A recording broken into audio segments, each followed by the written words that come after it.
نحمده ونصلي على رسوله الكريم أما بعد رب اشرح لي صدري ويسر لي أمري واحلل عقدة من لساني يفقهوا قولي۔ دینی رہنمائی کی مجلس نمبر 136 میں سبھی سامعین کی خدمت میں السلام علیکم ورحمۃ اللہ وبرکاتہ عرض ہے۔ آج کی مجلس کا پہلا سوال یہ ہے کہ من کان للہ کان اللہ لہ، یعنی جو اللہ کا ہو جائے اللہ اس کا ہو جاتا ہے، کیا یہ حدیث ہے؟ اس کو بیان کرنا کیسا ہے؟ تو جواباً عرض ہے کہ ان الفاظ کے ساتھ تو کوئی حدیث دستیاب نہیں ہو سکی، البتہ بزرگوں اور مشائخ کے ملفوظات میں اس کا ذکر ملتا ہے، اور اس کے اندر جو حقیقت بیان کی گئی ہے کہ جو اللہ کا ہو جائے اللہ اس کا ہو جاتا ہے، اس کی تائید کئی آیات سے اور احادیث مبارکہ سے ہوتی ہے۔ مثلاً اللہ تعالیٰ نے فرمایا قُلْ إِن كُنتُمْ تُحِبُّونَ اللَّهَ فَاتَّبِعُونِي يُحْبِبْكُمُ اللَّهُ وَيَغْفِرْ لَكُمْ ذُنُوبَكُمْ، کہ آپ اعلان فرما دیجئے کہ اگر تمہیں اللہ سے محبت کا دعویٰ ہے تو میری پیروی کرو، تو اللہ تعالیٰ تمہیں اپنا محبوب بنا لیں گے۔ تو گویا جو اللہ تعالیٰ کے حکم پر عمل کرے گا وہ اللہ کا محبوب بن جائے گا، تو وہ اللہ کا منظور نظر بن جائے گا۔ اسی طریقے پر ایک اور آیت میں فرمایا گیا کہ ان تنصروا اللہ ینصرکم، کہ اگر تم اللہ کی یعنی اللہ کے دین کی مدد کرو گے اللہ تعالیٰ تمہاری مدد فرمائیں گے۔ اسی طرح فرمایا گیا کہ یا ایھا الذین آمنوا اتقوا اللہ وقولوا قولا سدیدا یصلح لکم اعمالکم ویغفر لکم ذنوبکم،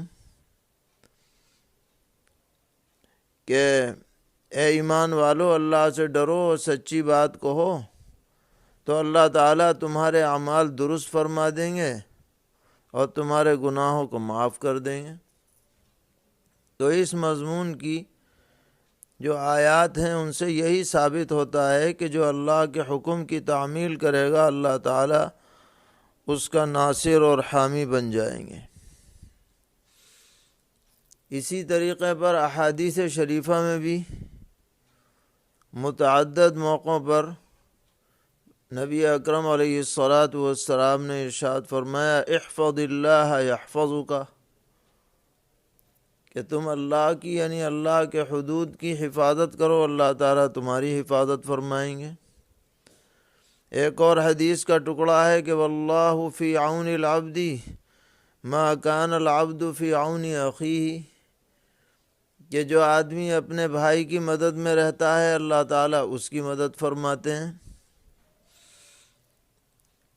اسی طرح پیغمبر علیہ السلام جب ہجرت فرما کر مدینہ منورہ تشریف لائے اور پہلا خطبہ جمعہ ارشاد فرمایا تو اس کا ایک جز یہ تھا کہ من یصلح اللہ الذی ما بینہ وبین اللہ یصلح اللہ ما بینہ وبین الناس، یعنی جو آدمی اپنا معاملہ اللہ سے درست کر لیتا ہے تو اللہ تعالیٰ اس کا بندوں کے ساتھ معاملہ درست فرما دیتے ہیں۔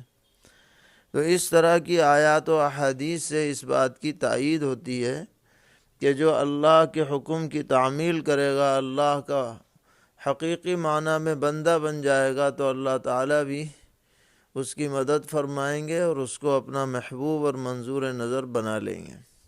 باقی بعینہ ان الفاظ کے ساتھ کہ من کان اللہ لہ من کان للہ کان اللہ لہ، ان الفاظ کے ساتھ حدیث دستیاب نہیں ہوئی، اس لیے بطور حدیث کے ان الفاظ کو ذکر نہ کیا جائے بلکہ جو دیگر احادیث ہیں ان کو ذکر کیا جائے۔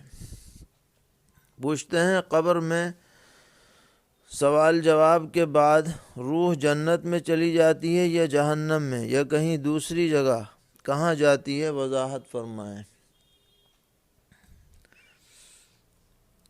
آدمی کی جب وفات ہوتی ہے اور بدن اور روح کا رشتہ ختم ہو جاتا ہے تو اسی وقت اس کی روح اپنے اپنے مستقر پہ چلی جاتی ہیں۔ یہ نہیں کہ سوال جواب کا انتظار ہوتا ہے اس کے بعد جاتی ہے، ایسا نہیں ہے، بلکہ موت کے فوراً بعد۔ اب اگر وہ نیک آدمی ہے تو اس کی روح کا مستقر ہے علیین، اور اگر برا آدمی ہے، بے عمل بے ایمان ہے، تو اس کی روح کا مستقر ہے سجین۔ اور بقیہ اس کی تفصیلات اللہ ہی کو معلوم ہے، پردہ غیب میں ہے۔ لیکن روح کا اپنے جسم سے یعنی قبر سے یا جہاں پر بھی جسم موجود ہے اس سے کوئی نہ کوئی رشتہ برقرار رہتا ہے کسی بھی درجے میں، اسی پر قبر میں عذاب یا راحت کا اہتمام ہوتا ہے۔ بقیہ جو تفصیلات ہیں اس میں نہ ہمیں پڑھنے کی ضرورت ہے نہ ہم جان سکتے ہیں، جتنا حدیث سے ثابت ہے بس ہم اتنا ہی کہیں گے، اور وہ یہ ہے کہ قبر کا عذاب اور قبر کی راحت برحق ہے، اور یہ جسم مع الروح ہوتا ہے، لیکن اس کی کیا کیفیت ہے، کیا انداز ہے، وہ ہمارے دنیاوی آلات و اسباب سے یا اپنی آنکھوں سے نہ نظر آ سکتی ہے، نہ اس کا کوئی اور طریقہ ہے جاننے کا۔ جو وحی کے ذریعے معلوم ہو گیا بس اس سے آگے ہم کچھ نہیں کہہ سکتے۔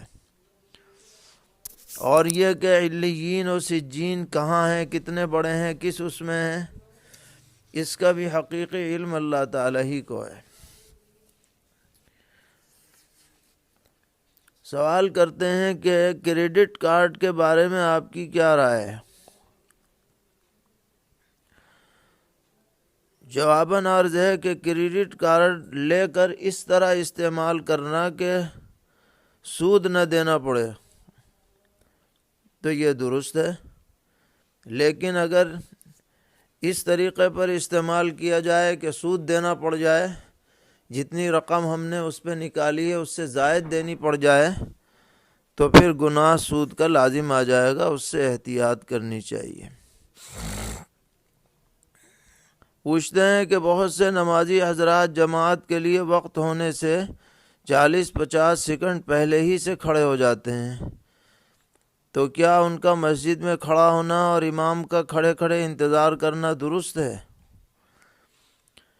جواباً عرض ہے کہ پہلے سے نہیں کھڑے ہونا چاہیے، بلکہ امام کو آتا دیکھیں یا مصلی پر کے لیے بڑھتا ہوا دیکھیں تب کھڑے ہوں۔ پیغمبر علیہ السلام نے فرمایا لا تقوموا حتی ترونی، کھڑے کھڑے انتظار نہ کیا جائے بلکہ جب امام کو دیکھ لیں جب کھڑے ہوا کریں۔ پوچھتے ہیں بعض نمازی حضرات جماعت کے وقت سے 2-2.5 منٹ پہلے سنت مؤکدہ پڑھنے کھڑے ہو جاتے ہیں اور پھر جلدی جلدی پڑھتے ہیں، ان کی تکبیر اولیٰ بھی چھوٹ جاتی ہے، تو اس طرح سنت پڑھنا کیسا ہے؟ جواباً عرض ہے کہ یہ طریقہ صحیح نہیں ہے۔ اگر وقت کم ہے اور 4 سنتیں پڑھنی ہیں تو اس وقت نہ پڑھیں، بعد میں پڑھیں، اور اگر نیت باندھ لی اور بیچ میں جماعت کھڑی ہو گئی، تکبیر شروع ہو گئی تو 2 رکعت پر سلام پھیر دیں، اور پھر ظہر کی نماز کی سنت ہے مثلا تو ظہر کے بعد ان 4 رکعت کو پڑھیں۔ پوچھتے ہیں بہت سارے مصلی حضرات بغیر ٹوپی کے نماز پڑھتے ہیں تو ان کے بارے میں کیا حکم ہے؟ جواباً عرض ہے کہ قرآن پاک میں بھی اور احادیث شریفہ میں بھی اس بات کی تاکید کی گئی ہے کہ نماز پڑھتے ہوئے وقار کا اور زینت کا اہتمام ہونا چاہیے،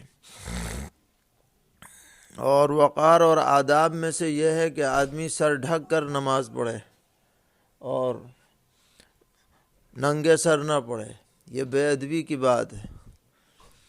اس لیے اہتمام کرنا چاہیے کہ ٹوپی پہن کر نماز پڑھی جائے۔ اگر کسی وجہ سے مجبوری ہو یا کوئی ایسی جگہ ہو جہاں ٹوپی دستیاب نہ ہو یا اپنے پاس نہ ہو تو نماز تو ہو جاتی ہے، لیکن یہ بے ادبی کی بات ہے، خلاف اولیٰ ہے، اس سے احتیاط کرنی چاہیے۔ اور ٹوپی بھی ذرا قاعدے کی ہونی چاہیے، یہ نہیں کہ میلی کچیلی ایسی ٹوپی کہ جسے پہن کر آدمی عزت والی مجلسوں میں نہ جا سکے، ایسی ٹوپی پہننا بھی مناسب نہیں ہے۔ ٹوپی بھی اچھی، جیسے کپڑے اچھے ہوتے ہیں ٹوپی بھی اچھی ہونی چاہیے۔ پوچھتے ہیں کہ سلام پھیر جانے کے بعد مسجد میں آنے والے لوگ فرض نماز کی نیت کہاں باندھیں؟ جماعت خانے میں نمازیوں کے درمیان جو سنت پڑھ رہے ہیں یا کسی کونے میں یا ستون کے پیچھے، انہیں اپنی نماز کہاں پڑھنی چاہیے؟ جواباً عرض ہے کہ ایسی جگہ انہیں کھڑے ہو کر اپنی انفرادی نماز پڑھنی چاہیے کہ جس سے جو بقیہ نمازی ہیں انہوں آنے جانے میں، باہر نکلنے میں کوئی پریشانی پیش نہ آئے، کوئی تکلیف نہ ہو۔ کسی ستون کی آڑ میں پڑھیں یا دیوار کی آڑ میں پڑھیں یا کسی ایسے کونے میں پڑھیں کہ جہاں آگے سے کسی کے گزر نہ ہو۔ سوال کرتے ہیں کہ زید نے اپنی بیوی کو 8 سال پہلے طلاق دے دی، اولاد جوان ہے، جو زید سے انتہائی نفرت کرتی ہے، بلکہ گالم گلوچ تک کرتی ہے، نہ وہ زید سے ملتی ہے نہ اپنی ماں کے گھر ان کو آنے دیتی ہے۔ اب زید اپنی بیوی کا مہر ادا کرنا چاہتا ہے، لیکن اولاد کسی بھی صورت ان سے مہر کی رقم قبول کرنے کو تیار نہیں ہے اور نہ اپنی ماں کا اکاؤنٹ وغیرہ دیتے ہیں، تو کیا بیوی کی طرف سے مہر کی رقم صدقہ کر سکتے ہیں؟ جواباً عرض ہے کہ چونکہ بیوی ابھی باحیات ہے اس لیے صدقہ کافی نہیں، بلکہ اس تک پہنچانی ضروری ہے، کسی طرح بھی پہنچائیں۔ اگر وہ معاف کر دے، لینے سے انکار کر دے کہ مجھے نہیں چاہیے تو بات الگ ہے، ورنہ اس کو ہر ممکن کوشش کرنی چاہیے کہ اس تک پہنچ جائے۔ اولاد نہیں پہنچنے دیتی تو کسی اور ذریعے سے پہنچائیں۔ سوال ہے کہ مقتدی اور ائمہ حضرات کو عید یا خوشی کے موقع پر کیک وغیرہ کاٹنا کیسا ہے؟ جواباً عرض ہے کہ کیک کاٹ کر خوشی کا اظہار کرنا یہ غیروں کا، بالخصوص مغربی اقوام کا طریقہ ہے، اور ہر مسلمان کو، خاص کر جو مقتدی اور ائمہ حضرات ہیں، ایسی چیزوں سے اور ایسے کاموں سے احتراز کرنا چاہیے۔ آدمی اللہ کا شکر بجا لائے، کسی خوشی پر ان باتوں میں نہ پڑے۔ پوچھ رہے ہیں کیا غیر مسلم مسجد کی بجلی کا بل ادا کر سکتا ہے؟ اگر وہ از خود متولی سے یہ گزارش کرے۔ جی ہاں، اگر وہ از خود اپنی خوشی سے بجلی کا بل دینا چاہتا ہے اور کوئی کسی فتنے کا اور بعد میں کسی رکاوٹ کا اندیشہ نہیں ہے تو کوئی حرج کی بات نہیں ہے، وہ بجلی کا بل ادا کر سکتا ہے۔ پوچھ رہے ہیں مارکیٹ کے اندر جو مرغے کی دکانیں ہیں ان میں سے جو فضلات نکلتے ہیں جیسے آنت، پر وغیرہ، ان کا سالانہ ٹھیکہ ہوتا ہے اندازاً؟ مثال کے طور پر کسی دکان پر 40-50 کلو روزانہ کچڑا نکلتا ہے، کسی میں کم زیادہ بھی، لیکن ٹھیکیدار پورے سال کے 50,000 روپے میں ٹھیکہ لیتا ہے اور پورے سال فضلات اٹھانے کا اسے اختیار ملتا ہے، تو اس طرح ٹھیکہ لینا کیسا ہے؟ جواباً عرض ہے کہ مرغی کو جب باقاعدہ ذبح کر دیا جائے تو اس کے پر اور پنجے وغیرہ بیچنا فی نفسی درست ہے، اور یہ معاملہ پورے سال کی خریداری کا اگر آپس میں طے ہو جائے اور اس میں کوئی جہالت نہ ہو، نزاع کا اندیشہ نہ ہو، تو ان پروں وغیرہ کو بیچنے میں کوئی حرج کی بات نہیں ہے۔